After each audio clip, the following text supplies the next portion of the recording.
Here, I'm going to share with you three mistakes to avoid when starting your trucking business. So, when you're getting started, the first biggest mistake that I've seen people make and that you should avoid is getting in the business without getting all the correct number. When I say number, meaning what are the income, the potential income. And after that, you gotta know the expense, the variable expense and the fixed expense. So what I mean by that, so expense are anything you pay for. What are the average you're gonna be paying for insurance? What are the average that you're gonna be paying if you're taking a loan or when you're renting a truck? Know your number. Those number. I know they differ from truck to truck, but they all around the same. So you gotta know those number. I see some people that get in the business, they just hear or they see somebody making a video on YouTube or something saying, "Oh, I made 5,000 this week," or "I made 10,000." You need to know they make 10,000, but what they net after they take off all the expense for that week, what they got left. Is it enough to go get a loan or to use your 401k or your mortgage, your house? So you need to know because somebody can make 10,000 in the week, and after all the expense and stuff, they can find themselves with just a 500 benefit, and sometimes they can be negative. So you need to know those number before you get in the business. I'm not here to discourage you, but I want you to make a decision with a real number. So for that, that's where I always tell people, always get somebody who mentor you, who can show you real number. We all can do videos about our biggest weeks, but the person got to show you consistent earning. Is it the earning consistent? So they got to be able to tell you, show you proof for 1 month or 3 months in a row or few weeks in a row, so you can know that this business is not the type of business that you're gonna just make money 1 week out of the month and the rest of the 3 weeks you're not gonna make no business, okay? Or you're not gonna make a profit. So you need to find out those numbers. That's mistake number one that people make. They get in the business without knowing the real number, the expense, the income potential, and the expense. So number two is you got to buy the right equipment. And when I say the right equipment, you're gonna laugh. Yeah, some get the wrong equipment. And I'm gonna explain you right now what I mean by that. So the second mistake, like buying the wrong truck. Yeah. I have a gentleman that he called me.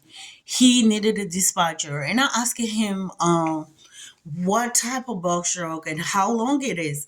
He told me he got a 16-foot long box truck, which I don't dispatch. And he told me that he was struggling to get load. So I'm not saying you cannot get a load with a 16-foot box truck, but the problem is you are limited. And it's almost impossible to do over the road with it. So he had a truck that he was paying a loan monthly for, and he wasn't getting work, or the work he was getting in town wasn't enough to pay the bills because he had an MC, so his insurance was high. So that's why I say buy the right truck. And another thing is people can get the right side, but they get the wrong brand. Like the International, that's a brand that I advise people against. I told people to not get it. That's a no-no. I don't care. I know some people say, "Oh, with a coming engine," but the rest of the piece, the equipment, is not. It's. I don't want to curse. So it's not good. So go with Freightliner or I know, but avoid at all costs international. It's not worth it. It's too much headache, because when it broke down, you're losing twice. The truck is not gonna work. Like I always say, it took them about 2 or 3 weeks to touch your truck to tell you what is wrong with it. All that time, you're not making no money, but you're still paying the bill. And when they touch it and tell you what is wrong, they're gonna charge you for the cost for the part is expensive and the labor is expensive. So three mistakes to avoid. The first one is not knowing the real number. Okay, tell people to show you real number. Second, don't buy the wrong equipment. The number three, overpaying for truck insurance. The truck insurance is expensive already, but when you shopping for truck insurance, you gotta shop with 3 or 4 different places to find out the best quote that you can possibly have. So when they give you the quote, make sure there is no unnecessary stuff that you paying for, because sometimes they can put some little stuff that you don't really need, the broker don't really require. So make sure there is no add-on and unnecessary add-on on your insurance. And top, like for the people who hire driver to drive the truck, make sure you have a driver that got a good MVR record, good like experience, because some insurance company, they will charge you, the quote will depend on the experience, how many years the driver been driving.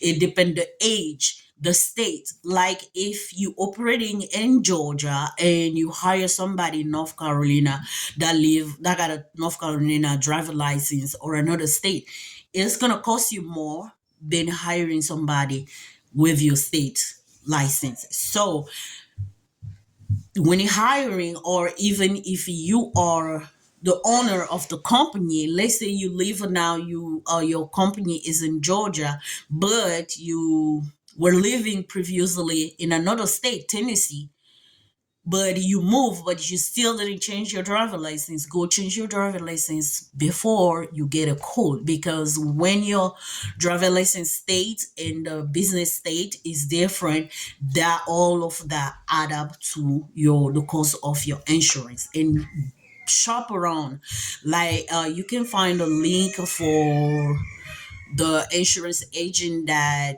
I trust, that I recommend. So you click on the link to get it. So those are the 3 mistakes that you need to avoid when starting your box truck or any trucking business.